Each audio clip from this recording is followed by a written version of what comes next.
temporary foreign workers suppress the wages of Canadians. If they're willing to work with less rights, they're willing to take a lower wage, that will put downward pressure on wages. Do you not agree with that? I don't know. Look, unions put that argument forward. Unions that are trying to protect the Canadian workforce. Do you think that immigration has played a role, the rapid rise in our population has played a role in the housing crisis faced across the country? I do. I do think that there is some evidence that I think it could actually be helpful for the housing side if we were bringing immigrants to actually help us solve the housing crisis. What would be too much immigration in your opinion, Dan?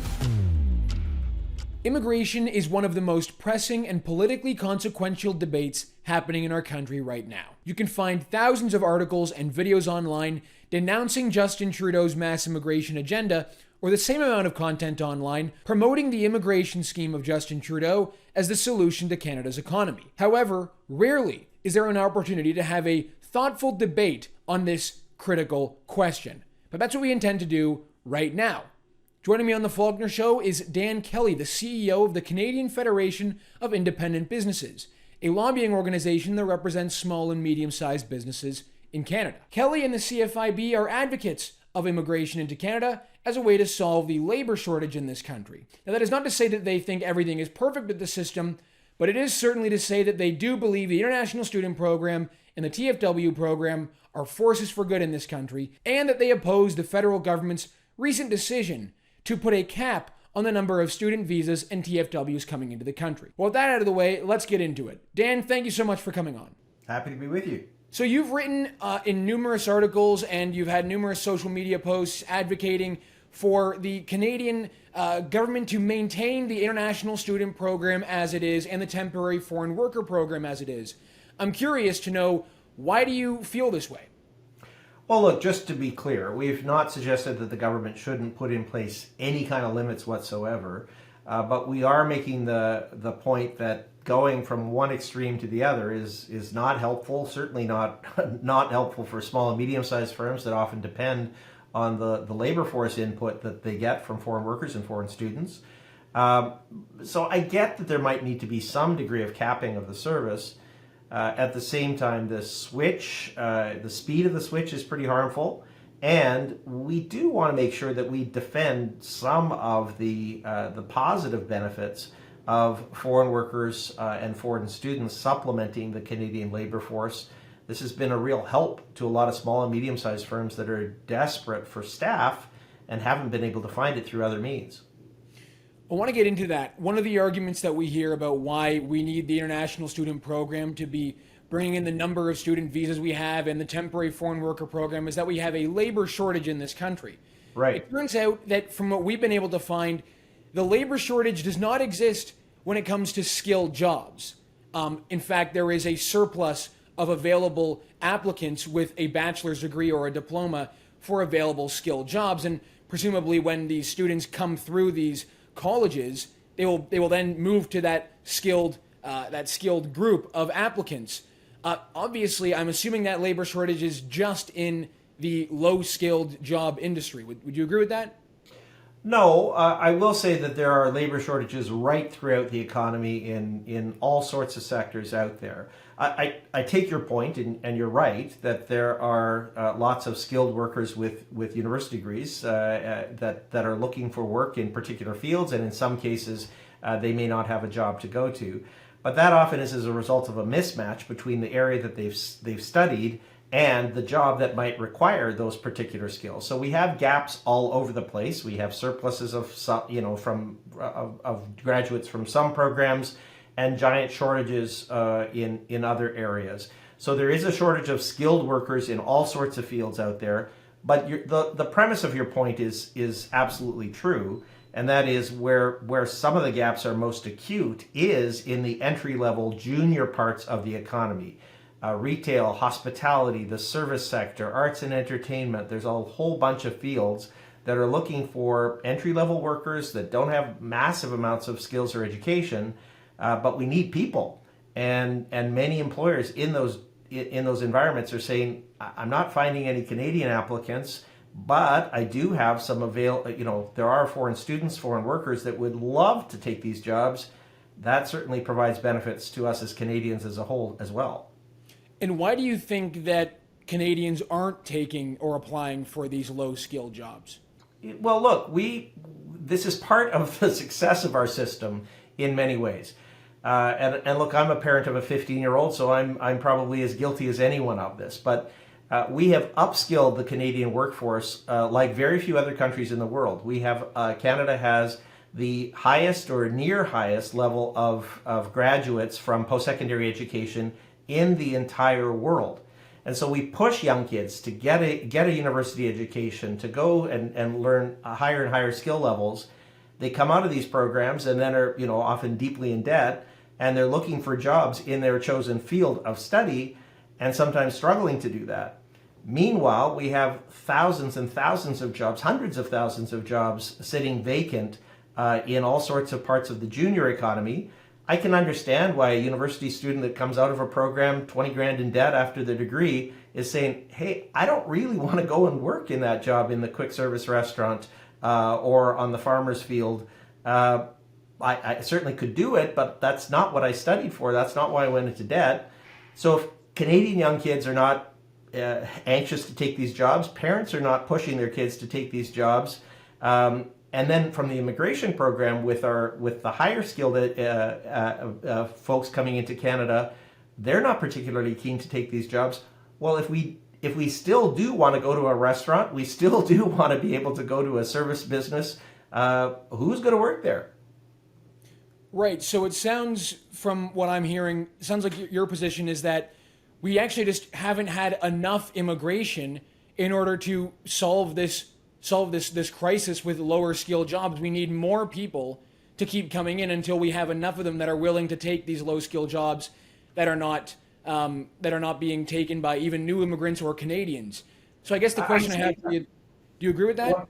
Well, no. Look. What I'm saying is that we have a bit of dishonesty in our immigration system.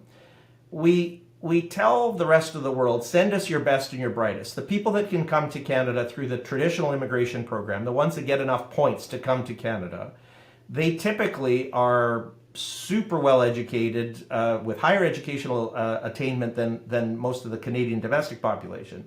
They often have tons of work experience as well to get enough points to come to Canada. And then they come here and they find a struggle to find jobs in their chosen profession because their skills are not recognized. They end up working in the junior parts of the economy anyway, often because they feel kind of locked out. What I've said publicly many, many times is, meanwhile, from around the world, there are lots of people who would love to come to Canada to take some of the jobs that Canadians themselves are not lining up to take. We need an immigration system that can do it all. We need, of course, some highly skilled immigrants to come into Canada for jobs in universities, for jobs in healthcare and education at the highest skill levels. But we also need people like my Ukrainian ancestors that came to work on a farm. We need people who are prepared to do some of the work that Canadians themselves are not keen to do. And if we can match that skill set up, man, that can be a huge economic driver for the country. So I think we do need immigration at all levels for the country. We can't, I think, the point that has been raised that I think is entirely valid, we can't have one system for the highly skilled immigrants with a cap on it, and then no cap whatsoever on foreign students and temporary foreign workers. I do get that we need to make sure that we're bringing in strategically and that we're able to meet the service requirements of these new folks for housing and healthcare and everything else. So we do need to make sure the systems are coordinated, but I don't want us to turn off the tap of immigration, especially in some of the lower skilled categories, because we need it. So, I mean, in the case of the international student program, they're not turning off the tap, are they? They're just restricting it by half. That's right. They're reducing it from, you can have, instead of having 30% of your workforce, you have to have 20%. Now, look, the employer, though, has huge responsibilities before you can bring in a lower skilled immigrant. You have to arrange for them to have housing. You have to pay for them to come to Canada, pay for them to leave Canada. There are huge obligations on them, and I think there's the view out there that somehow employers are just kind of playing fast and loose here. And while there are some bad actors, for sure, for the most part, this has been a big win for the employer and for the new immigrant. We also have a lot of success stories like the seasonal agricultural program. But is it a big win, Dan, for the Canadian people to have an expansion of, say, the temporary foreign worker program? It may be a big win. I'm certain that it is a big Sure. win for employers. They, of course, aren't having to pay wages to Canadians that have higher expectations and higher working standard expectations. And I'm sure it's a benefit to the people that are coming in, but does it ultimately benefit the Canadian people? Because there's a lot of academic research that shows that actually temporary foreign workers suppress the wages of Canadians. If they're willing to work with less rights, they're willing to take a lower wage, that will put downward pressure on wages. Do you not agree with that? I don't know. Look, unions put that argument forward. Unions that are trying to protect the Canadian workforce, they say if we bring in more people, it will depress wages. We've seen no studies that have actually backed that up. In fact, for the temporary foreign worker program, to be able to access it, you have to have the government set the wage level that is acceptable in that industry, which is typically way higher than what small businesses pay. We've had lots of employers tell us that they are, in fact, are expected to bring in a foreign worker. You have to pay more than you would to a domestic worker in that same setting because the government sets the wage rate, not you as the employer, him or herself. So there are certainly lots of theories that left-wing groups, unions put forward to suggest that bringing in immigration is depressing wages, but we've seen nothing that suggests that that's the case. What about then this statistic that shows between April 2019 and the end of 2023, inflation adjusted per person GDP fell 3% from 59 to 58,000, and of course that the same thing goes for real wages in this country. So I'm guessing that between 2019 and 2023, the immigration stream that we brought in, again, record growth, just either hasn't been enough or it hasn't quite worked out the way that we've been told by advocates of immigration, because these statistics show that Canada is getting poorer. Yeah, well, look, I don't disagree with those findings at all. But what happened? We had a pandemic in that period of time, at which point immigration almost halted, and Canada had the longest lockdowns in the entire world. We shut down our business community longer than anywhere else, causing massive dislocation of the labor force and for employers. So we took years off of our GDP growth because Canada went overboard with pandemic restrictions. Well, Canada is a bit of an outlier in this when it comes to the major economies with our economic downturn. So again, not only are we an outlier with the rate of growth that we've pursued through immigration, but we're also an outlier in terms of our economic downturn. So again, to me, when I see those statistics, I see the two being related. I don't see them being isolated incidents. Interesting. Well, I also wonder, again, it just goes back to this question. Is the international student program, as we've seen so far, with the horror stories coming out of these programs, with the fact that we know almost all of these students end up working in low-skilled service jobs where they can be exploited because we've seen the reports out of there, is any of this ultimately good for Canadians? And if so, why? Because I'll also give you this statistic. The overwhelming majority of students who are coming here on an international student visa, which is over 1 million, by the way, which is up between the previous record, which was last year, and again the previous record the year before that, the overwhelming majority of these students are studying business commerce, business management, and computing and IT, with over almost close to 100,000 studying ESL. I'm trying to understand why this program is good for Canadians. Sure. Well, look, the fact is that we as the country are going to need, we have the demographic realities of the country suggest that with our rapidly aging population, we are going to need workers in all sorts of fields in order just to keep the lights on as a nation. And while, of course, that ebbs and flows over time, and perhaps some of the limitation of the numbers is entirely appropriate to discuss from a public policy perspective, if we turn the tap off too hard, we are going to really struggle to provide basic services to Canadians in all sorts of fields. Where are the people that we're going to need to take care of mom in a personal care home if we don't draw a continued supply of highly skilled, very compassionate foreign workers that come into Canada? We need to make sure that we are being smart about this as a country. I absolutely agree with that. and whether we have gone too far with that and we've not kept up in terms of providing housing and basic services to some of the new immigrants or temporary foreign workers that we're bringing in. Also, I think an incredibly valid point. But I just want to defend a lot of the educational institutions right now. There are a lot of, there is the view, again, often among unions and left of center groups, that private vocational schools, private education is somehow a terrible thing, and that these are all worthless programs that are basically a backdoor approach to immigration.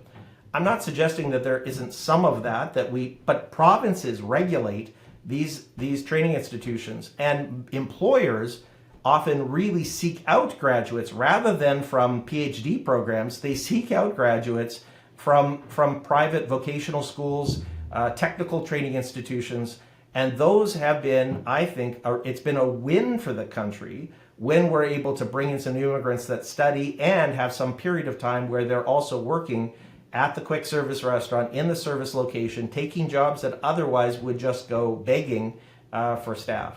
Wage levels absolutely are an important piece of this. Employers have been raising wages dramatically just to try to keep up. But I got to tell you, the program, generally speaking, has been working quite well. What I love about where we should go is if we bring people over on a temporary basis, we should give them a pathway to permanent residency. So if they come over on a temporary basis and they say, let's work for a year or two while you're studying or in a job, then you can flip to permanent status in Canada.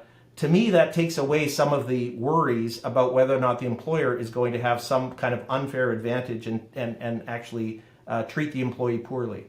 So you would advocate to give international students, almost all international students who come here and are working permanent residency, even if they're not fulfilling jobs that are required in the economy right now? Say the service industry, that's not what I'm saying at all. Business degree?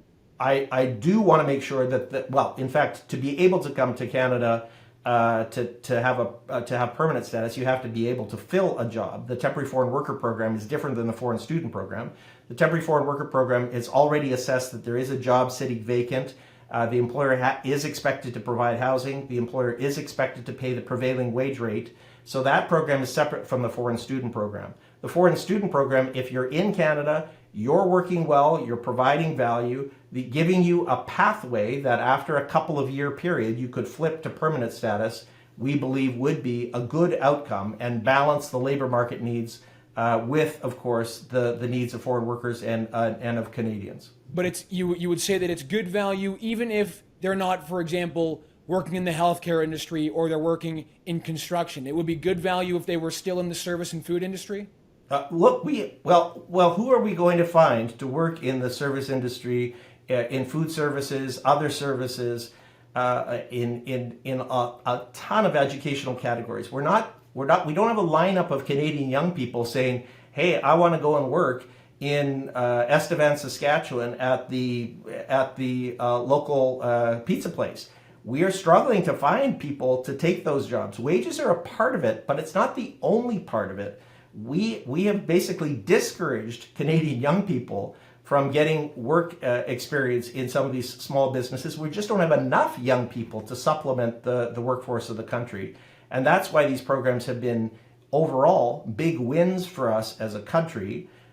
Do we need to make sure that we have some controls in place and make sure that we are not bringing in more immigrants than the nation can handle from a housing and healthcare perspective? Of course we need to think about those things, but we need to make sure that we're doing this in balance. Well, we recently heard from Brampton Mayor Patrick Brown. I'm going back to the international student question here. Sure.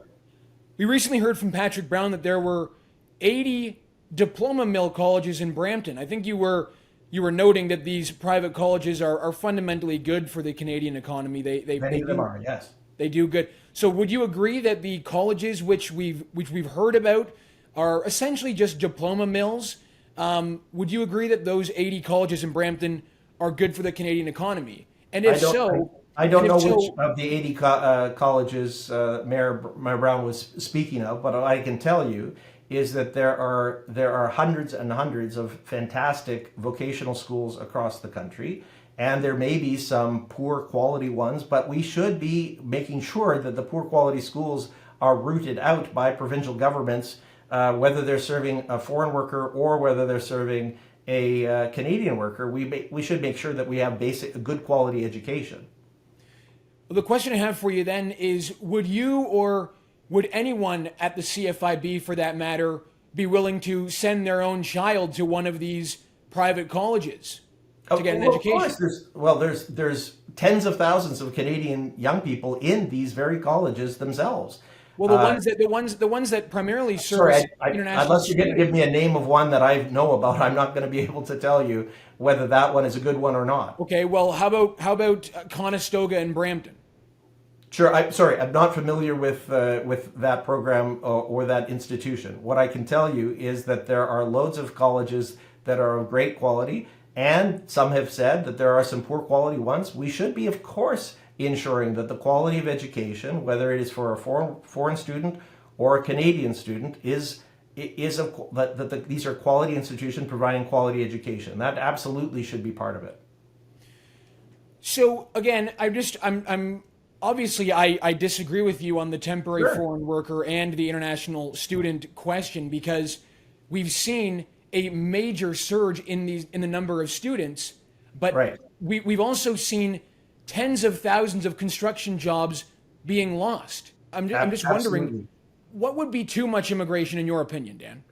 Look, I agree with you that we haven't done a good job of bringing in, ensuring that construction has a good stream of immigrants and temporary foreign workers. That the immigration program, the traditional immigration program, works well for the highest levels of education and experience out there. And that has been kind of the Canadian consensus, that that immigration is good as long as we're bringing in people with lots of university education, lots of experience, and strong French language skills. If they come to if new immigrants come to Canada in those categories, that's a net positive for the country. However, the challenge is that we often bring in immigrants at that high level, with those high levels of education and experience. The jobs that are sitting vacant are in some of the junior parts of the economy, in construction, agriculture, the service economy. And then the immigrant ends up taking some of these jobs, and they, like Canadians themselves, say, wait a minute, this isn't why I went to school.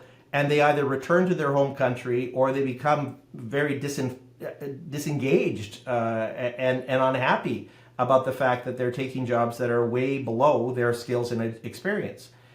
What we need to do is we need to make sure that the immigration system brings in folks for specific jobs with the expectation that they're actually doing those specific jobs. The foreign student program, the actual work in Canada is a side piece of what they're there to do. They're primarily here to study, but along with that, if they can fill jobs that are going vacant, that's a great thing. In construction, though, I agree with you. We are really struggling to find construction workers. The shortage of labor is through the roof, and the immigration system, even now with these changes, with these programs, does not deliver the people that are skilled in construction trades, and that needs to change. Do you think that immigration has played a role, the rapid rise in our population has played a role in the housing crisis faced across the country? I do. I do think that there is some evidence I think it could actually be helpful for the housing side if we were bringing immigrants to actually help us solve the housing crisis. So that's my earlier point. If we brought in immigrants that could actually come and live in Canada and help supplement the workforce in the construction trades, that would be, I think, a very powerful thing. We're not doing that very well at all. But I do think the point has been made, and I think that we have limits on the permanent immigration system, but we've not had any kind of limits on temporary foreign workers and foreign students. And as a result, that program has grown dramatically. And that's why I think that there are some attempts to try to scale it back. My point, though, is if we scale it back too far, too fast, we are going to create other pressures, and that is on the fact that we're going to just create more vacant positions, which don't help us as Canadians in any way, shape, or form. So I'm just wondering, do you think that Canada has brought in too many people right now, or not enough? I would be hard pressed to say what the exact number of immigrants we should bring into Canada is. I think the point, though, that has been made is that if we have unlimited immigration on one piece of our immigration system, limits on the other, that's not particularly helpful. I get that point. And so we accept that there needs to be some capping of that. But to go from kind of unlimited to a very narrow cap is something that I worry about. If we turn the dial too far, too fast, that can create problems. We've taken a long time to build a good, solid immigration system. One of the things that we do best in Canada is immigrant settlement. I think it's not perfect here by any means, but we have a better reputation around the world for bringing in immigrants, helping them acclimatize and get used to this. We don't have societal dislocations where we have a big anti-immigrant viewpoint on the part of most Canadians, and that's a real strength. If we turn off the tap and we limit immigration too far, too fast, we're going to create even more acute labor shortages, and I do think that we need to think about that for the future of the country. Well, the last question I have for you, Dan, is on that. You raised the point that we don't have an anti-immigration a movement in this country, but we've seen the data, we've seen the public polling that actually a majority of Canadians and a majority of immigrants want immigration to be capped and want it to be slowed down. Yeah. Why do you think that your position is now the minority amongst even immigrants? I mean, why do you think there's been such a major change in the way Canadians perceive immigration? Well, I think part of it is that Canadians are experiencing a housing shortage. There's no question about that, and we're looking at ways that we can fix that. I think it's entirely appropriate to have the discussion about how many immigrants we should bring into Canada as a whole. I'm not here to be the advocate for unlimited immigration. Just have everybody that wishes to come to Canada. I get the point that we need to make sure that we're being smart about this. I guess I also just want to make sure that I'm waving the flag to say going too far the other way is not going to help us.